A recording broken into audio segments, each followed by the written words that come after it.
Welcome to the live stream, ladies and gentlemen. I'm your host today, Bumpy McSquigums. I am joined by a tiny disaster and Cupogoodness. Hello, greetings. Hey Today, y'all, how's it going? today we're diving into a whole bunch of well, it's one thing, but it's going to be a whole bunch of one thing. So it'll be really interesting. We're talking about adapting during game development, i.e., potential pivoting and changing what's going on, when to and when not to. So, good times.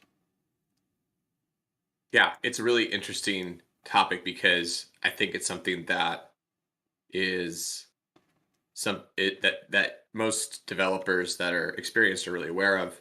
Um, that maybe people new to the industry, new starting out as developers, aren't as keen on admitting, which is that I was thinking about this. Like I've heard, like I'm paraphrasing some older quotes and also just kind of adding to it, but like games don't want to be made by their creators; they fight their creators every step of the way.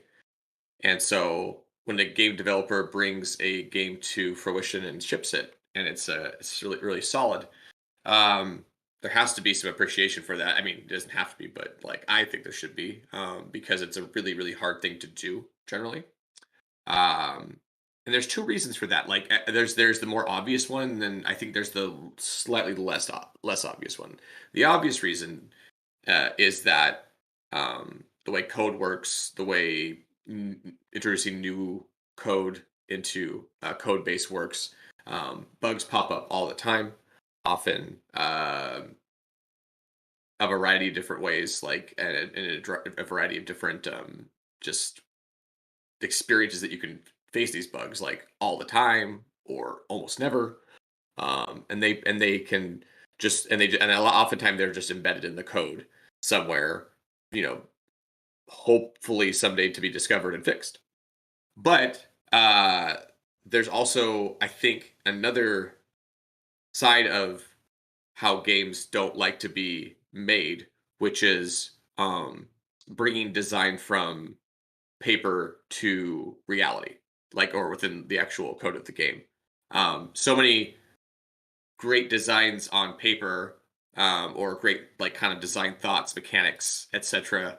Sound good when you write it down in a design doc, but actually putting them through whatever engine that you're building your game on and putting it into like basically realistic motion through your programmers efforts, and having that be the same thing, or having the result be what you want it to be, which is a fun, awesome experience, is really, really hard. And I think that that's part of why games, a lot of times, games are struggled to get to a completion state. It's not just because they're riddled with bugs and bugs come up while you go along the way. Sure, that totally happens, and that's something that has to be accounted for. But also, so many good ideas are really hard to translate and present within the video game space from the idea sphere to actual reality playing the game. So those are things that you see a lot of times where decisions have to be made, right? Um, Pivots have to be made in terms of how do we make this work, and should we make this work in the first place, or is this just something that we thought was going to be something that's just turning out not to be that way, and we have to scrap this idea and move on, whether it's a micro idea within the game, develop the full game, or the entire design of the game itself could be up for consideration of scrapping if it's just that kind of situation. So let's start like yeah, biggest picture and move the other direction rather than we'd probably usually go the other way, because sure, I don't that think makes this is sense. something either Bumpy or I have experience with. So do you have any advice on when to know to just put an idea to rest and move on to the next thing? I challenge you too to think about your experiences over the last couple of years, because I bet you've seen it at least from maybe the fringes are on the outside looking in, but at least within how you, some of the developers you worked with, they may have been going through some of these processes and stuff. What was the question again, Kelly? I thought about that one point so much that I completely Any missed. advice on knowing Yes, right. when you're too far gone? Apologies on that. So yes, um, That's really tough, right? So we always talk about like hard decisions, and you have to make tough choices in the industry within if you're like a game development studio specifically. Um, it I would say I wouldn't quite go to, as far as saying cutthroat, but you have to be really solid in your decision making and be willing to live with some of your decisions, whether they pan out or not. So for me, it's just like listening to others and the feedback that you get from trusted sources, from testers and people that don't really have anything other than just to give you an objective response. They're not like gonna just always like have your back and that kind of stuff. Which is, I mean, again, it's fine to have supporters and things of that sort, but just make sure they're not the only ones taking a look at what you're working on. If something really isn't working, and you have ideas to sort of build or iterate around the issue, um, to shift and rebuild the mechanic entirely. Arcen has done this multiple times in games through developments over the last like decade, over like there are half dozen plus games. There'll be a mechanic that we originally wrote up, and once the programmer is done designing it and we put it in through testing, we go, nope, this isn't working. It needs to be changed somehow. Maybe it needs to be reduced in scope.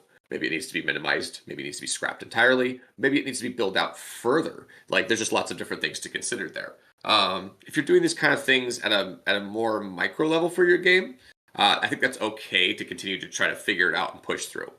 If you're having bigger issues that are like or like numerous micro issues or big macro issues, then that's when you're probably in the danger zone of should you be working on this any further, or should you be moving on from it?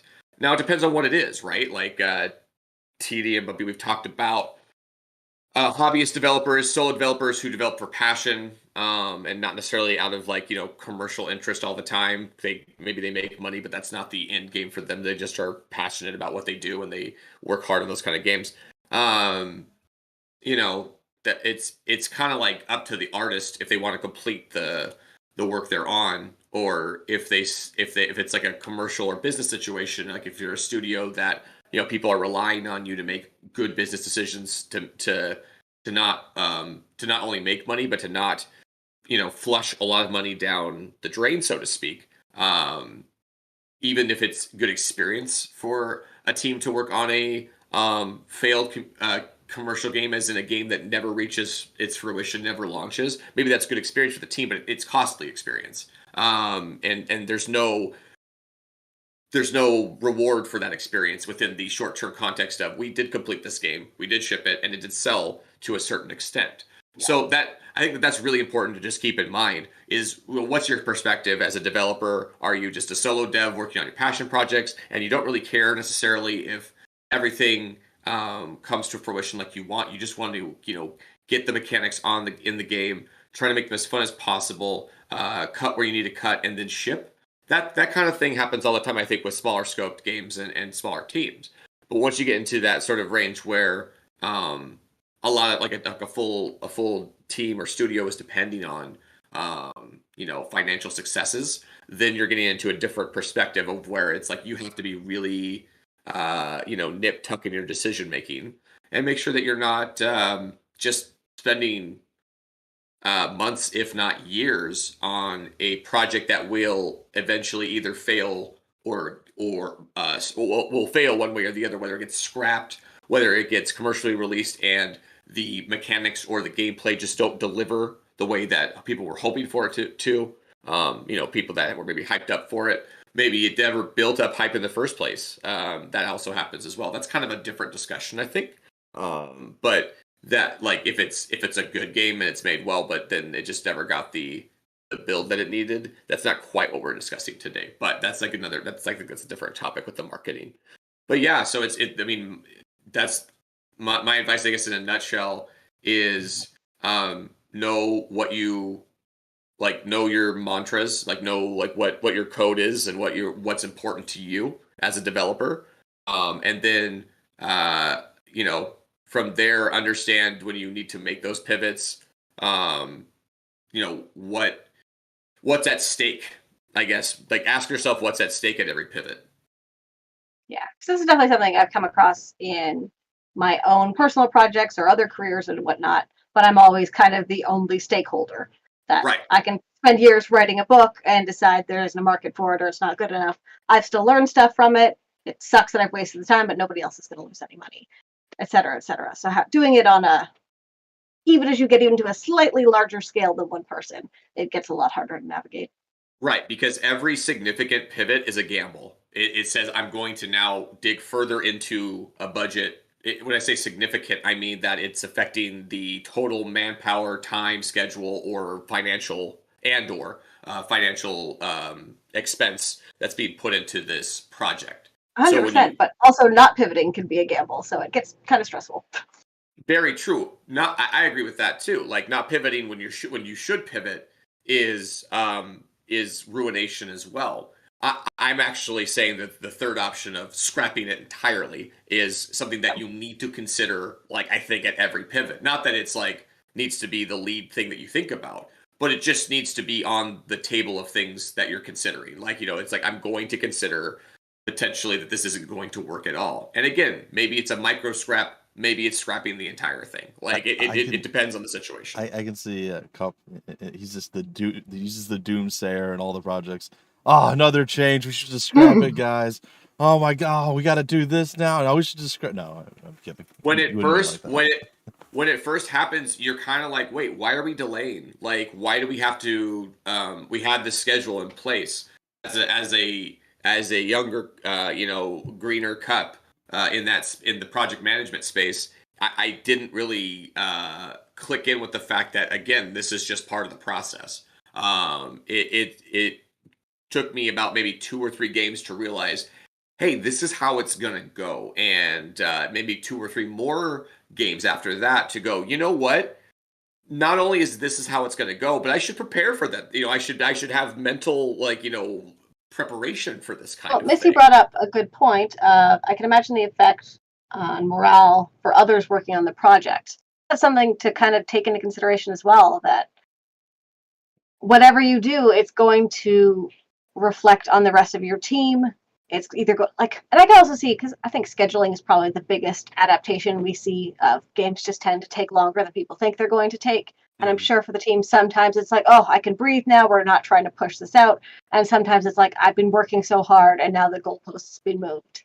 Yep. Yeah, 100%. I have to totally think that the one thing you pointed out, which I think is important to reiterate, is that the morale may be lowering constantly by staying on course and not pivoting, right? Like, and I think that point has been made a couple of times, is that staying the course when it's not the right thing to do can be really, really can just end the whole situation in a really poor manner, in a way that really could, again, just ruination is the word that comes to mind.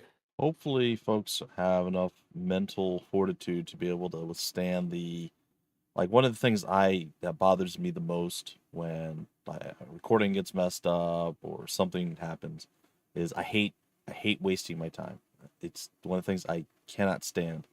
So if I do something and it's scrapped and I spent 30 minutes, an hour, whatever it is, doing it, it drives me insane. So I really struggle with that. And that would be something where it's like, okay, well, we just built out this whole thing, and now we're not using any of that. So we're going to have to switch and do something else.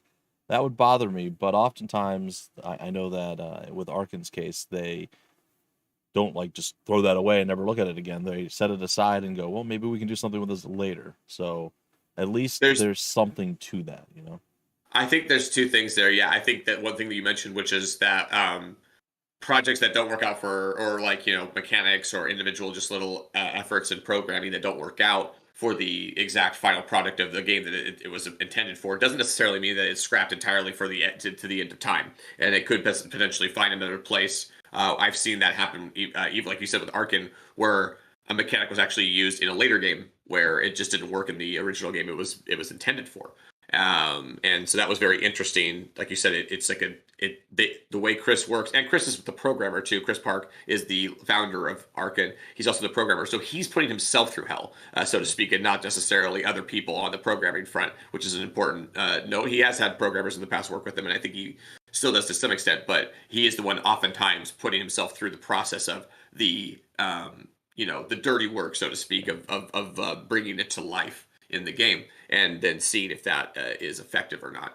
I think 100% that it's just a morale thing. I think that that's really where you have to be tight knit with your team. Obviously, if you're on the same page with your programmer, then you two will agree, or you three, or whoever is on the programming team will agree on the pivot, or will agree on staying the course, most likely. If you guys are if everybody's on the same page on that front. If you're not, because you're not communicating enough, then that's when morale hits can come into play, because the programmer's like, whether or not I've spoken up about it, I don't feel like I've had the opportunity to, put my influence on this decision, and therefore the decision making is sort of like, I don't feel like I really have my fingerprints on it, and therefore I'm sort of aloof as moving forward. That sort of morale slippery slope can happen if you're not, if you don't give your team, the opportunities to provide feedback on what they're doing on their work and what they think about the project overall. So that just comes from, the idea of being a really strong, leader, project manager, lead developer, founder, etc. Whoever is the one who's ultimately, bringing all the pieces together, and it can be different people in different studios and different roles, so to speak. But that has to be a consideration. It can be multiple people. It's not always have to be a single person. It could be a council or a couple of people, so to speak. So that's something to keep in mind, is that, hey, these folks are going to be affected by what you do, decisions you make, and it should be autonomous. They should have a say in, how the development process goes, as much as their contribution makes sense. Their say should have as much, weight as their contribution. Yeah. So I'm going to share a link. We're not going to dive into it because it's like a 12-minute, 14-minute something video. But it's very interesting. I do recommend anyone who is tuning in to check it out. It's Songs of Conquest, released in early access a couple months ago. And they had been working on a game that is essentially kind of a spiritual successor. I know that's overused oftentimes, but very heavily inspired by Heroes of Might and Magic 3. And they had a specific art direction that they started in, and they had all these ideas and concepts, and they were going that route, and stuff changed, and they changed, and they almost quit a few times. But by the end of it, I mean, it's a completely different looking product than it was at the start, and they kind of ebbed and flowed with what came through, and it's a much better product for it. So this is like literally exactly what we're talking about, just from more of a specific art style situation. that's a great transition too, because thinking about how a lot of developers work nowadays, is that they come up with that core idea, or the core list of things that they would like to see in this game, etc., the design doc, and then they iterate with their community, or with the testers, or with the pre-release people that are willing to invest their time into the game. And that allows you to those developers enter that process knowing pivots are going to occur naturally through iteration. They don't have a lot of times they won't have hard fast mechanics in place, or say that the ones that they've created, the placeholders or the initial ideas that they put into place, don't have to be rigidly stay that way. It depends on, a lot of the times, just the player's feedback to it, the tester's feedback to it, on whether it stays the same, or maybe someone on the testing side comes up with a offshoot of that idea, or a building addition of the original thing, or some sort of change or tweak that all of a sudden transforms that into a really awesome or a better situation. Again, micro or macro, that can happen. So that's something that I think it kind of depends on who you are as a person, as a developer, as a studio. If you feel like, there's some people out there that are savants at development, design, and they probably don't need that much outside input, but that's pretty few and far between. There's a lot of people that are probably pretty solid at it, but still benefit most of the time from getting feedback. And then there are people who are like, I want to be a game developer, but I don't even know, not don't even know where to start, but I just have some ideas that I want to try to create based, and see where that goes. And that humble approach a lot of times will invite people to come in, provide feedback. It's almost like backseating on Twitch, right? Like it's like you can say it's okay to backseat me. It's fine. I actually would look for the help and stuff. So some developers have that like green light on of like, yeah, come on in and give me feedback and provide that to me. And the best developers I know are able to go through all that feedback and parse it and say, okay, what actually does make sense now out of this stuff? Because some of the stuff you'll get from players may not actually make sense in actual practice on the development side, or it's just like that's a cool idea, but their lack of knowledge of the code, their lack of knowledge of something else, or in the grand prevents them scheme from of things, they're taking a small sample of the game and they're trying to make wider. Right. Yeah, or their inexperience in understanding how scope bloat. I don't know how to describe it, but like scope getting out of control can damage a game's development heavily and damage the final product in a big way. So they're like, oh, that's a great idea. I'll add that. Oh, that's another good. Yeah, and then just keep going and going, and then like development's getting more and more, and then all these systems have to work with other systems, and then this breaks that, and yeah. And that's so important. There's so many games out there that you would play, especially someone like Bumpy who plays various AAAs, that ultimately when you get to the end, you're like, a lot of these systems seemed really unnecessary. Like it just seemed like they were there to fill things out, as opposed to them focusing on some of the core systems in some of these games that are, or like some of the just stuff that's the best part of the game, right? It's like, wait, why am I only having fun during the best parts of this game? And that's like 12% of the time. Well, I have a good example for this one. I'm a big tactical turn-based strategy fan. One of the big IPs throughout the many years. I think it's over 25. I don't know how old it is. It's a very old IP. Fire Emblem. Fire Emblem came out way back in the day, and the latest Fire Emblem. So I played like one of the earliest ones. I played the ones on the GameCube and the Wii, but it just never really picked up. I guess the thing that helped it the most was like a lot of the characters getting included in the various Smash Brothers. That was a nice crossover appeal. But regardless of that, the latest one is Three Houses, and that came out, and I was like, all right, cool, this is gonna be great. I hop in, and I'm like, I'm spending so much time running around town picking up random things and talking to this person and saying, hey, did you drop this pickled booger? It's like whatever item they wanted. They're like, nope, that's not mine. It's like, what does this have to do with anything? I hate this. But apparently it appeals to, I don't know who exactly, but like a JRPG fetch quest type situation, and it just doesn't belong in the game to me. But it's super popular. People love it, so... And that mirrors our experience in Final Fantasy XIV, where they are like, hey, for the most part, you need to be doing these fetch quests and building yourself up for these really incredibly fun group co-op battles against these bosses that you face, or these dungeons that you do that have little clever mechanics about them. But in between that, there's just a lot of, again, I don't want to bring up problems without necessarily having solutions, but with MMOs, you feel like maybe they could invest more time into what you do on the in-betweens and the build-ups, because they obviously have certain things really figured out, but other areas are probably a slog to most people. Gaming in 2022 shouldn't just be endless fetch quests and not even getting into Diablo's current situation with like kind of spend to stay up kind of situation. So that's really, I saw someone a tweet the other day that someone was like, I had to drop out of a guild because they asked me if I was able to financially keep up with all the things that they had to continue to purchase in the game, in-game purchases essentially. So it's like that is a dystopic situation. I don't like that at all. And those are kind of the things that I'm hoping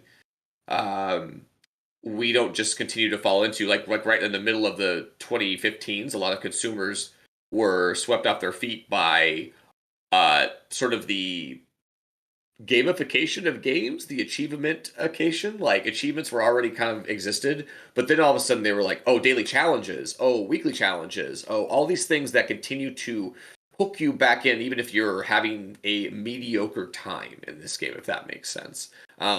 This is employed by multiple studios at the AAA level. I don't want to throw anyone under the bus in particular. Halo started it. I remember that back or what's happening on consoles. Not the Halo was like the first game to do it, but like I think Halo Reach had like all these daily challenges. I know that eventually they moved on to like Destiny, and I've seen people on Destiny be like, I don't even know why I play anymore, but I gotta get this thing. I gotta get this thing accomplished. You know, like that kind of stuff. And you're going, man, this is a really again weird situation that we find ourselves in. That you know, they're like, well, I'm going to go with this game and I'm going to play it for a while because my friends play it. But after a while, even if I don't like it, I might still stay in it and stuff. So those kind of design things are.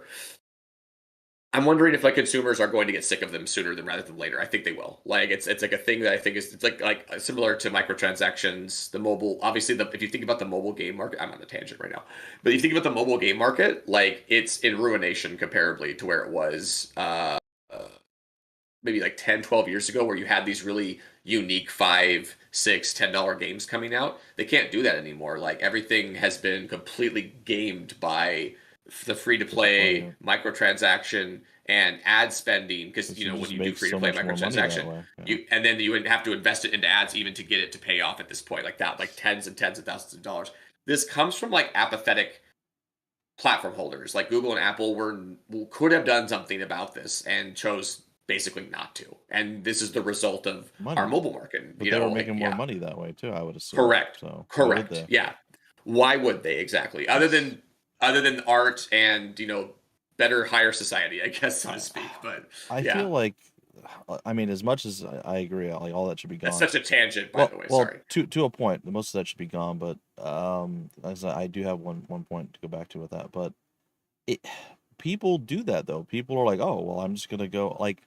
If I want to play a game, I want to play the game. I don't want to be like, oh, well, I could just spend $20 and not play the game. Why would anybody do that? It just doesn't make sense to me. But beyond that, I get what you're saying as far as like daily quest, come back, repeatable, you grind rep or points or whatever, then you can get certain items and all this stuff. Like I understand how that brings you back in and it's kind of false content, but at the same time, maybe you really like a game and you want to play it, but you're like, I've already done everything. At least here, there's still something to do to keep you going. It's not necessarily a great thing, but I don't think it's quite as terrible as what you were saying. But I think you probably have more specific examples, and you're not saying all of it's bad. I was just gonna say I actually agree with you. You know, on our side, depends on like the person. I've been trying to implement cook serve challenge type situations for those games. You know, trying to talk to the production team about that for a while. I'm not against those things per se, but I think that they're manipulative. It can be manipulative in nature. And when you have money as the bottom line for so many people as in companies, as you pointed out, then the manipulation become like the need to manipulate, so to speak, becomes stronger. Yeah, they're like, we're more willing to do this because you're still paying monthly for this. Yeah. Versus... I know this is all anecdotal, but I honestly think there was a point in time where I would read a tweet every single day about a Destiny 2 player who was questioning why they were a Destiny 2 player. They just didn't know like why. Like it's like it was a psychological experiment. Like it was crazy. Like it was just like these people are fully aware that they're just not having that good of a time in this game anymore. Or not that it's like the worst. It's just blasé, right? It's milk toast. It's nothing. Like it's just you go and play and it's okay.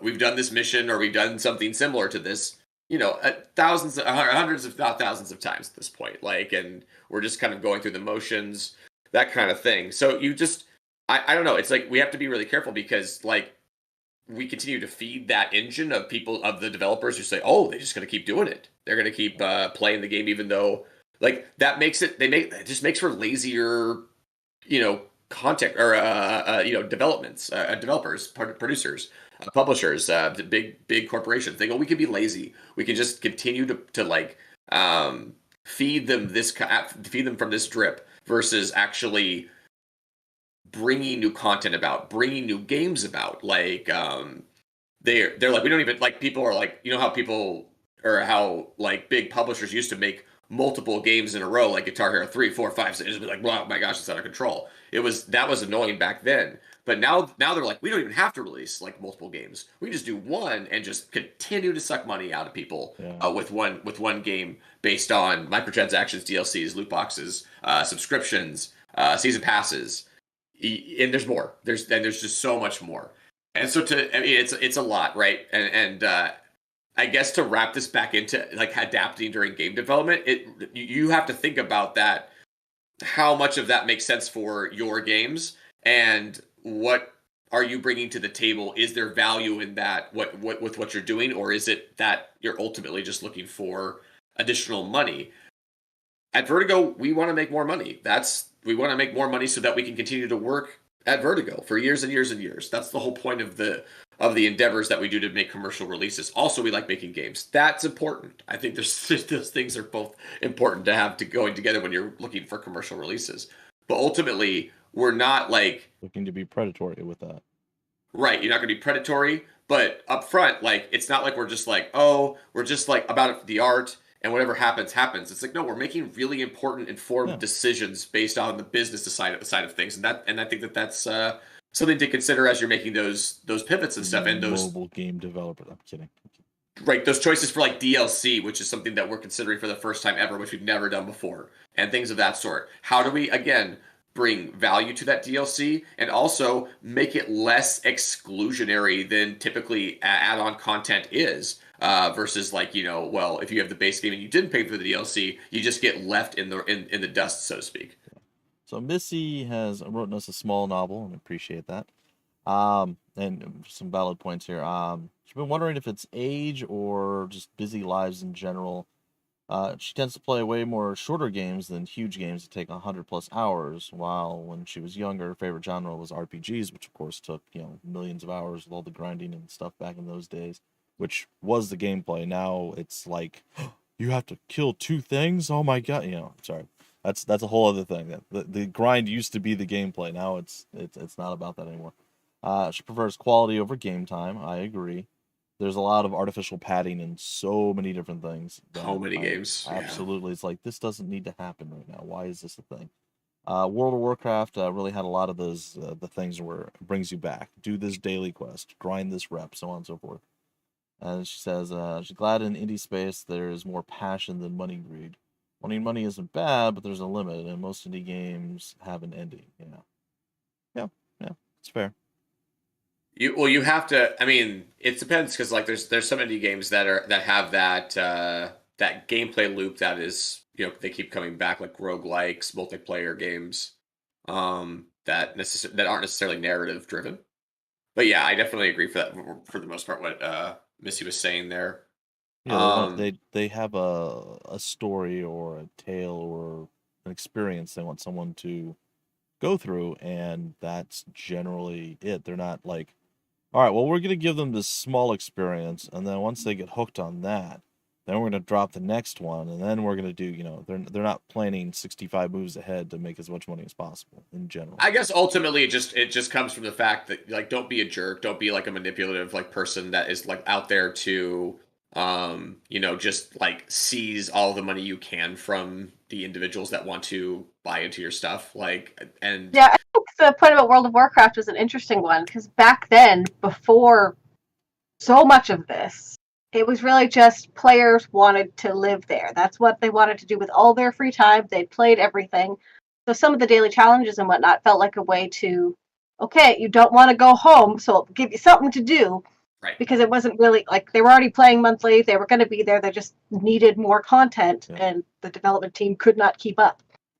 Yeah, and that's probably where, I mean, a lot of this stuff started, is that it was born out of the fact that you're like, wait, you guys beat the game, you still want to be here? And then they had to come up with, or they didn't have to, but they felt the urge, right, to come up with new ways to maintain player base and give them something to do, so to speak. So again, it's not just like video games. It's not inherently bad, but it can be bad if it's sort of untamed, abused situations like that. Yeah. Adapting versus manipulating, I think, is kind of 100%. Yep. Missy, have you gotten through Hades all the way, or 10 times all the way? That game's tough. That game beat me up quite a bit, but still enjoyable. I'll play it someday. I haven't played it yet. You haven't played it yet? No, I'm someday. I'm a slow bro on that kind of thing. It's okay. Yeah, oh, you haven't beaten it. It is an incredible game, and it was actually, that was one of those nice ones where you got to see an indie game from a really reputable and good quality developer actually stay in the contention and in the ring with, AAA titles for all these game awards. Yeah, So it got nice to see. great bang for its buck, so to speak, in terms of like where it came from and how big it got. Is it And I Supergiant think Games? Is that who it is? I'll check. it is the same people that did Transistor and what was the original one, Bastion. Bastion. I think you're right. Yep, Supergiant Games. Yeah. So I mean, extremely good reputation. Obviously, Hades didn't come out of nowhere when you have someone like Supergiant behind it. There's good reputation there, and I think to me, it was like I didn't really hear about it until it was already like just everybody loved it, right? Like I feel like it was the opposite of No Man's Sky, where No Man's Sky everybody heard about it before they had a chance to really get involved with it. We talked about how Sony inadvertently did not do it a favor there by bringing it as a showcase item on one of its, whatever the direct is called back in the day. Back was like 2015, 16, 17 era. And that gave it so much more exposure than it was ready for at that time. And of course, the millions of people who now had certain expectations that weren't originally delivered on in the release made it really problematic. Whereas Hades, I felt like was the other way. Like Hades, like they got their community really excited for it, and then when it hit Steam, it just went huge.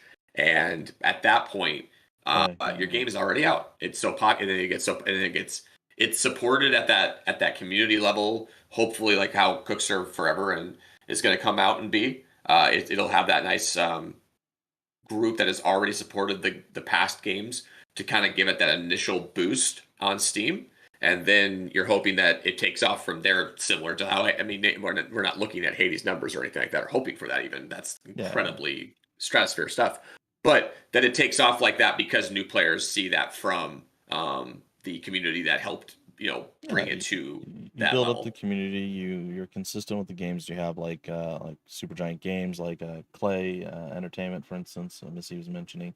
I think the game she was thinking of, Oxygen Not Included, maybe. That was the one. You got multiple ones, yeah, but that one's a good one. I think that was the tycoon with people. I don't know if maybe they were in hamster wheels. I think they were on treadmills or something to run power. But it was that was an incredible game. It was really fun. As far as getting back on adapting, I mean, really, maybe there's overall areas, I guess, like big areas like art style could be one of them. Maybe just the feel and tone of the game, so maybe you have to change up the music, something along those lines. Mechanics, we've already talked about. What other big like chunks of the game would be, or like categories, or I don't know what the word would be, but like how all those things are. What other ones could there be that you would have to pivot from, or you may have to adapt or change?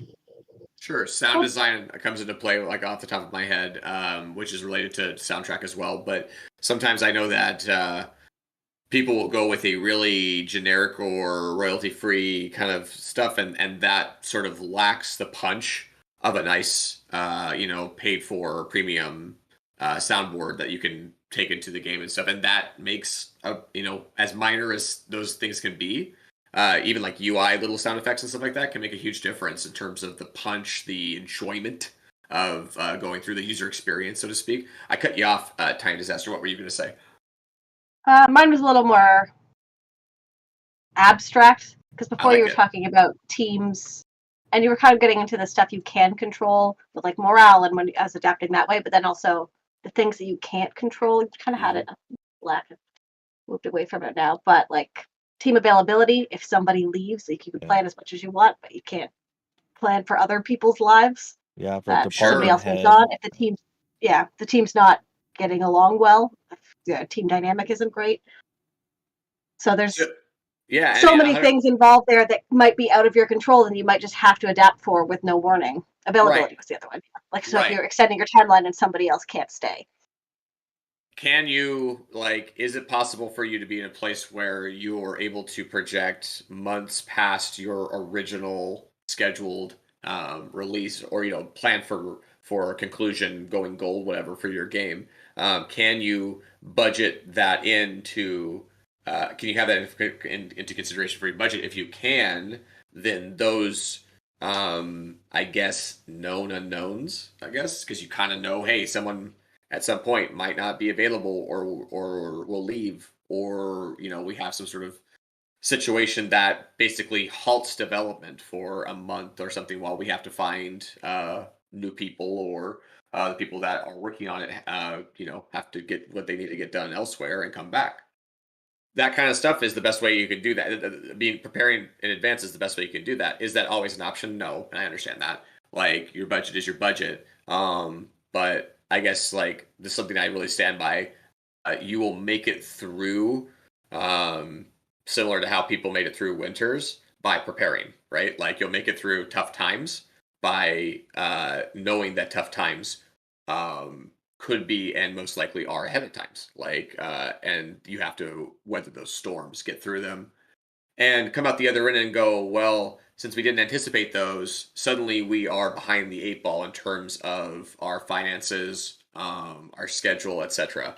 You just try to avoid that situation like the plague, so to speak. So it really has to be something that comes from that understanding of the project manager's understanding and preparation to begin with.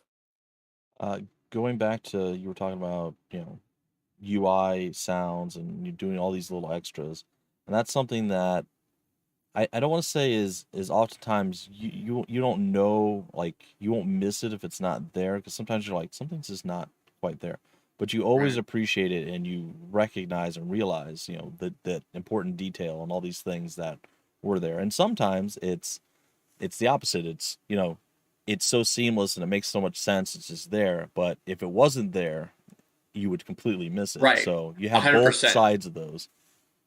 It subconsciously takes the game to another level for you. Yeah. Like, I think, and for consumers in general, when they have certain quality bars reached, but also maybe some creativity put into it, like some thought put into what that sound could be. And of course, when you test it for yourself, does it feel good to you, and that kind of thing? Like, is that the right, is it giving the right, like, feel and vibe when you interact with it? And I think that's those are so minor little things, but those are things that, if you feel like your game has overall solid, like a solid base, good mechanics, all that kind of stuff, but it's just sort of pedestrian in terms of it's not sweeping people up, like, into it. Those kind of things can, like, little minor things, can hook people in more than you would think.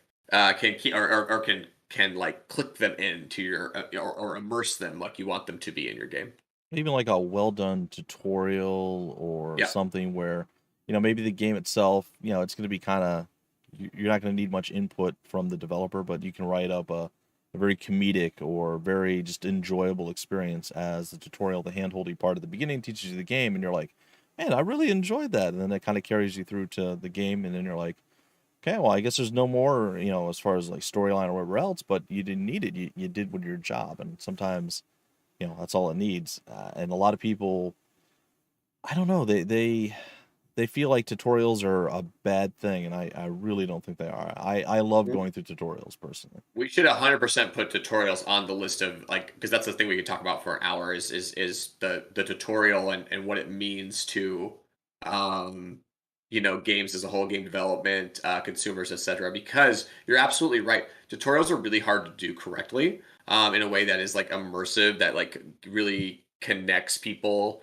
to the game, and ushers them forward in a way that they're just really positive about the situation. A tutorial doesn't have to be, like, fully immersive. It could be silly. It could Yeah. be kind of like like, just sort of like, hey, we know we're a game. Like, let's teach you the game, kind of thing. I like that approach, but I also love, like, games like Half-Life 2, where it's super hands off, where it's just like, look, here's the stuff, interact with it, and figure that, and we'll kind of just let you sort of figure that out, but we're not gonna like be putting like, step 1, step 2, Yeah. step 3. You know what I mean? Like it's like, no, I we want always you to get appreciate into the game. a good narrative one where they're like, pick up that wrench.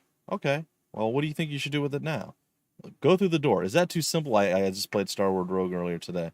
Go through the door. I'm sorry. Was that too simple for you? Hey, you never know with these weird space dragon heads and stuff. It's funny. Yeah. Like, I enjoy The stuff like that. Right, the tutorial is willing to poke fun of at itself in certain areas is really fun, or even at the player, because it's like, hey, do I need to tell you to go through the door, like that kind of stuff? Yeah, the comedy's written in, and it's a nice thing. But sorry, I need to play Spirit Hunter. I think that's one of our games. I need to play that at some point. But sorry, Missy was saying the game sounds in Spirit Hunter the first day or so in release were hilarious. Didn't notice they weren't supposed to be there. One of the developers had recorded his voice like "rawr," mini boss, so they could replace it later, but they forgot or got used to it themselves. That's kind of funny. What's the Where's Waldo indie game is called Tiny Pete? No, I can't remember what it's called. But all the sound effects are made by this one developer guy, and it's, I love stuff like that. It's just you. All this funny. It's just it's probably Hidden Folks. Hidden Folks. Thank you. Yes, yeah. Thank you. I was like Little People. Hidden Folks. Thank you. Yeah, I say Little People because it's just like there's just a tableau and all these little like individual people throughout the area, and you can open a leaf or like pull back a tree or something like that, and suddenly someone's there. Like there's a monkey, and all the sounds again are made by like one person the entire time. And it's endearing, right? Like it's really an interesting thing. Like and it works for that project specifically. That it seems like just such a minor detail, but yet it's such a core element of that game. Yeah, that is a good point. We probably could go for like a complete. I don't know if we can go full hour, maybe. Just like different ideas, concepts, ways tutorials have been done. I can't necessarily say best practices because it's unique to games, and there's always new and interesting ways to come through that. Yeah, but there's some. I think I 100% think there's some fundamentals that have to be you have to abide by, and I think that there are so many examples of tutorials that just didn't quite get it right, whereas there are much fewer tutorials that you're like, man, that's great. Now, is it a forgivable offense to have like sort of that not quite right tutorial? Yeah, sure. I mean, a lot of games have not unforgivable, but just like whatever tutorials that didn't really sweep anybody off their feet, didn't really put them in a position to enjoy the game more. And yet the game itself was awesome. They went on to play it. It was fine. Yeah. I know that famously you can just miss certain tutorials entirely. Like the Zelda Breath of the Wild, there's a video of Nego Oryx discovering the tutorial 95 hours into the game. Oh yeah, I've heard of people did that. Yeah. And she's like she was absolutely flabbergasted. She was like, wait, what? I know all this stuff. Right. And yeah, it's a crazy thing because I think Elden Ring initially was the same way. Yeah, I've heard that with Elden Ring as well. It's like you could have had this explained to you, but a lot of people didn't realize, so they just kind of. I didn't take the left step, or I didn't go left, 100 meters to go figure this out. Well, or what is it? What is it exactly, Bumpy? What it was is they didn't use the design philosophy that the Manifold Garden William Shear used, and that was bright shiny things. People are attracted to it. So you start off in this area. There's a ghost guy you can talk to, and then there's like a fall off spot, and then right in front of you there's this glowing little tree sapling thing. And you're like, ooh, shiny, and you walk over to that, and then you see a door and you leave. Well, to the right of that, in that little drop off, you go actually behind yourself a little bit. That's where you drop down to do the tutorial. So when they originally, I think they did the public play test. I don't know, I wasn't a part of that, but a lot of people missed the tutorial entirely. So I think they added dialogue in to tell you, if you want to take the tutorial, drop off into the hole or whatever. Because nobody saw it. So they made an update to it. Interesting. They reacted to that bit of feedback from the crowd playing the game. So that's good. And then you have the colonel who's like, oh, I'll read all the stuff that I know. Oh, what's this thing? Guard counter. I know what that is. And then he skips it and has no idea what it is. Sorry. Right. Like watching one of my friends play it, I'm like, what are you doing? It's so dismissing funny. the important things. It's like you know literally everything that you read. Then the first thing that's new, you didn't read. Sorry.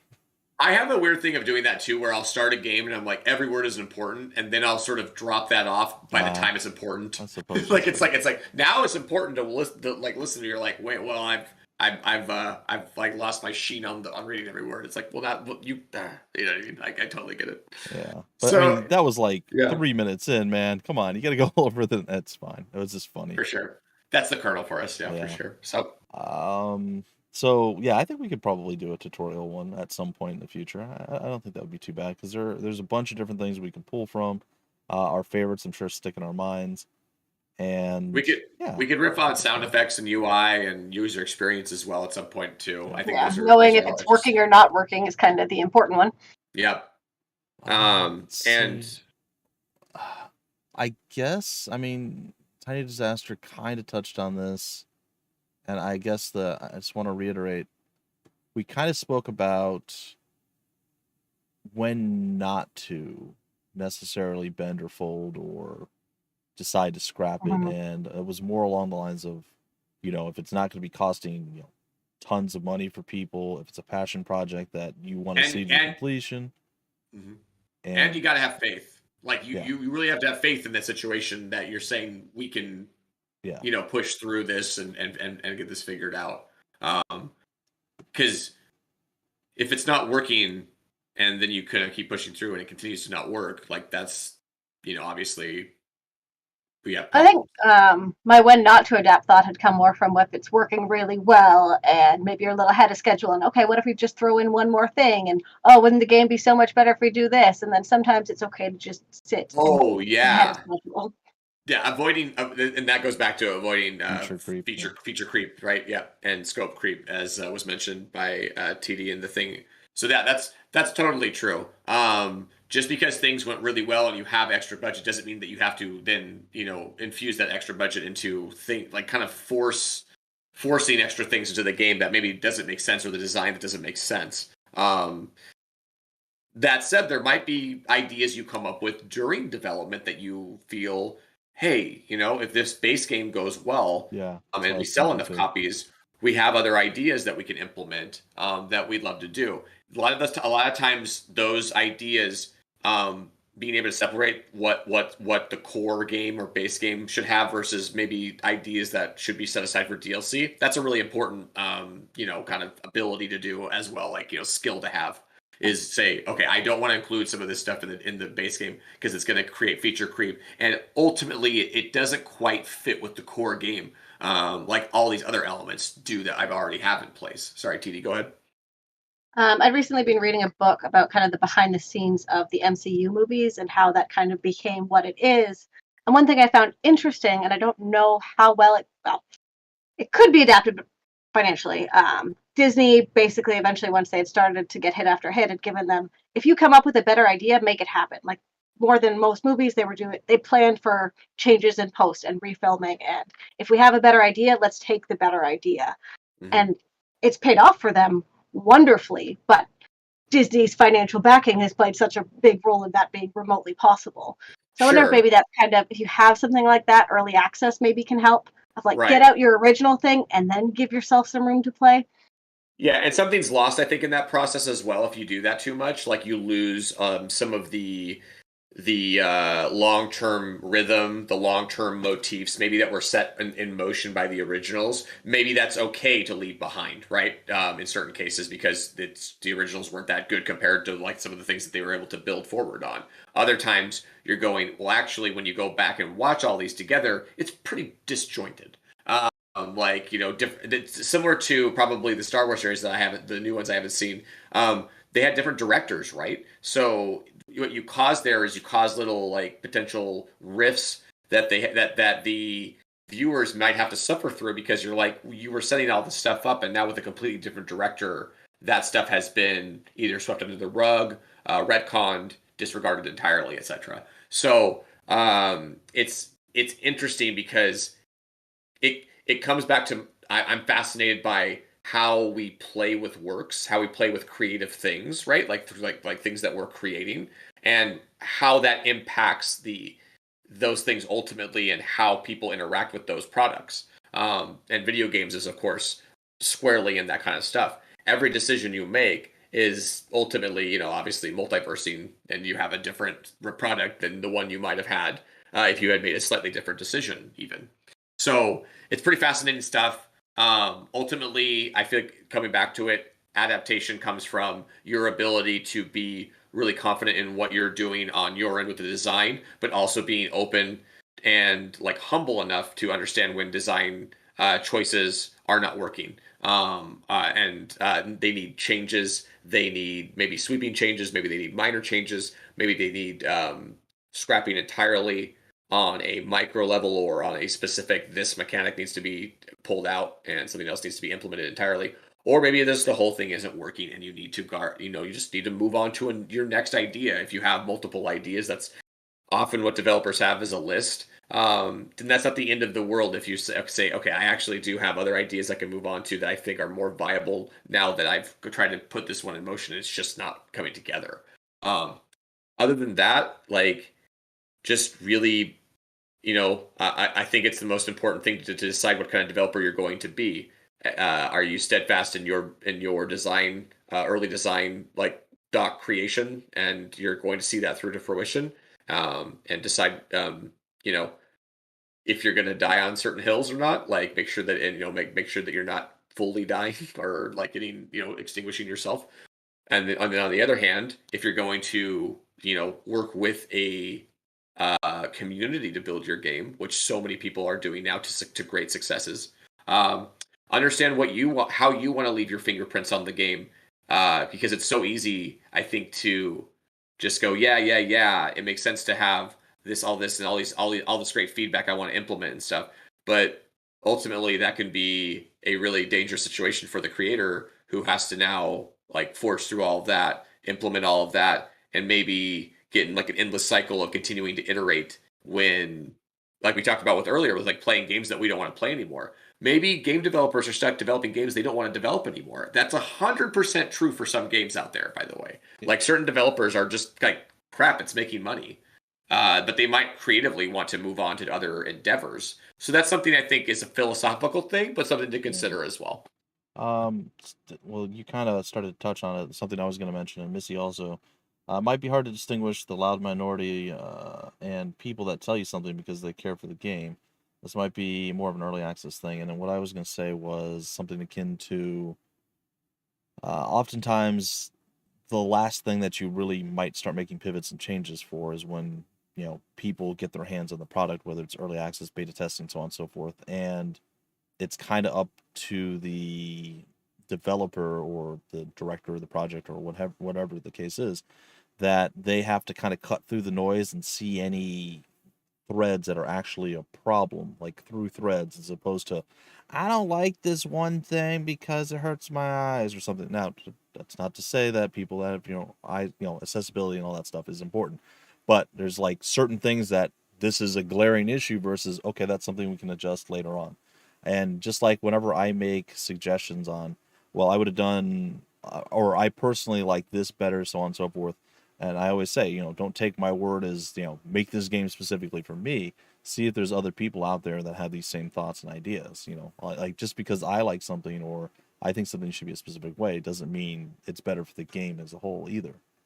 Right. You're looking for trends, and you're looking for things that are maybe not even like consciously put out there. That's why public testing can be really important, right? Because you can basically like stand behind someone or multiple, dozens of people throughout the day or whatever, hundreds of people, and watch their experience, and watch what bothers them without them even saying anything, or watch where they're maybe delighted, stumped or delighted, they right? laugh, Yeah, like, oh, that was great. And you're like, yes. And you can take notes of that, and you can carry that home with you. And I think that is a piece of the puzzle, in addition to getting objectively good feedback from individual testers. And I totally agree, Bumpy. Every step of the way, you have to be open to the iterations, because when you early access, even 1.0, you're gonna have new like a huge influx of new people coming in, and they might have different opinions than the now suddenly minority of players that was, originally the majority, but now that you have this big influx, suddenly the players that were telling you everything are actually a small percentage of the players that are playing your game. Yeah, they're more And experienced, and they don't have the new eyes on it. Yeah. the cook serve delicious issues, right? Like we've talked in the past of oh, we had all these testers said the game was ready to go and ready to go for new players, but they weren't new players. Like Yeah. they weren't like they were experienced. They were not coming from the perspective of, and it's not their fault. That's our fault for not realizing it, right? Like it's our fault for seeing we needed to get fresher people in this. I wanted to ask this of a tiny disaster because she did have to step in for a stream. There was too many things for me to do, and she played Cook Serve Delicious 3. How tough was that for you to just get in and play that? I know it had the tutorial, which was good, but was it a struggle? I think I did 2 streams, and by the second one, I felt pretty good. Like the learning curve isn't awful, and it's mostly just like rewiring your brain. Yes. That like I knew what I was supposed to do fairly quickly, but getting even decent at it did take a bit of, oh, this isn't okay. I'm doing this the wrong way. Oh, I didn't even realize this was telling me what things I was going to need when I got there. That kind of stuff. Yeah, it's certainly like learning a new game process entirely. I feel like, and that's like you told me that was the case with Dark Souls, and I kind of been thinking about that, Bumpy, and it's true. There's a lot of action RPGs out there, but there's nothing quite like the approach that they took with it in terms of deliberate, kind of slow, heavy. You're not just gonna through everything and stuff like that. You're going to be like, oh, I have to really, take a step through this. Like I am a big meat bag with armor on. I'm going like I'm not just some, like something that can just fly through anime things, character can fly around. Right. So that was really cool about that because it said you have to strip yourself of everything else you've learned in other games because that doesn't necessarily apply here. It might, but it doesn't. There's no guarantee it will. And it's one of the reasons so many people bounce off of it too. It's because there's like, what is this? This is slow, clunky, awkward. This is stupid. And that's how I felt when I first played.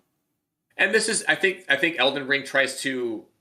I don't know for sure, but I bet you that there's attempts to try to welcome in new players more in Elden Ring versus maybe some of the earlier Souls games. Well, you don't run into a wall that you can't pass because you can always go well to an extent. You can always go around and do other things. So, and the two studios I'm most intimate with, Vertigo and Arcen, they always were fighting that tough situation of people bouncing off the game because they were like, I heard it's great. But I tried it and I was like, "Oh, this is way too much, or this is way too hard, or like for AI War, it was always way too much, right? Like the amount of information that has to be taken in to even play a game of AI War is hours and hours and hours to even feel like you're like a baby crawling at that point. I'm sure, Bumpy, like you have a better experience in it. Even I didn't get into AI War to that point where I knew all the units, where I knew or not all the units, but just enough units to make a good push against the AI, so to speak. So there's a lot to that. And I think what they did between AI War and AOR 2, or we did, is pretty significant in terms of trying to break down that learning curve a little bit.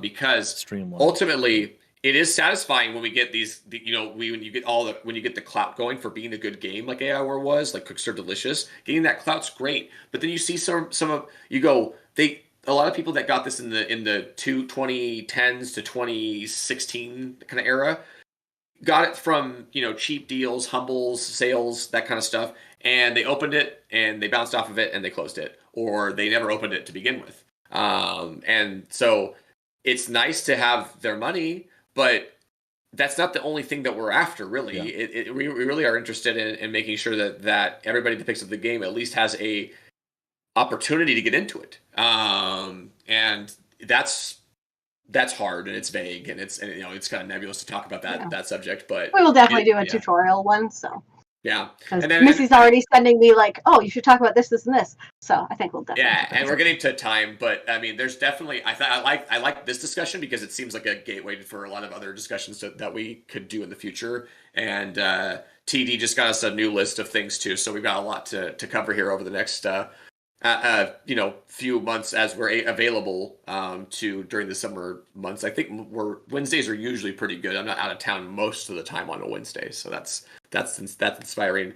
Some of the weekends I'm like, oh, it's just so off and on over the next few months, and it's getting hot. I don't know about you guys, but where I'm at, it's getting to be Not like Yeah. like Bumpy was talking about, not the cool kind. Not, I'm like, it's like, oh, it's sort of nice with a breeze. It's like, nah, it's getting bleh. I have my air conditioner. It's not on right now though, so. But I am getting a little warm myself. So, oddly, it's a cool day today. It's like cloud. Well, yesterday it was rainy and cloudy, so it was cold. And then June's today, been a weird month. yeah. It's starting to hammer now, I think, down a little bit because they're like, oh, we got to catch up. Like, like it was not very warm here for the first half of June in our area. So now it's like the sun's like, It's like 68 outside right now, which is great. Yeah. It's going to be over 90 right now, I think, pretty soon. It's at 87 right now, Fahrenheit. So it's, I don't like it. I'm going to have to change shirts. That's not going to happen at some point. That's gonna happen. On camera right now. Woo! No, kidding. Woo! Just go crazy. Where are all the flashing lights? Wait, hold on. Let's see. Do I? Yeah, I think I have this here.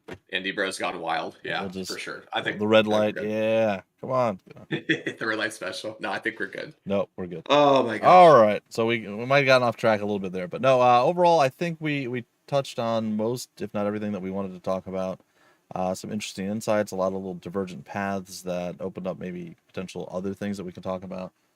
Glad to have you here with us, Missy. We appreciate you always, and you had a lot of good things to talk about and kept us going, which is great. So we'll be back next week unless something terrible is happening that I am unaware of, and yeah, we'll be talking. Do we have a discussion for next week? I think we have choices, but we haven't. Yeah. We haven't cemented it yet. We'll discuss this momentarily. Yes. Okay, sounds like a plan. All right, folks, we'll see you guys next week. Thanks for stopping in. We are the Indie Brothers. We'll see you later.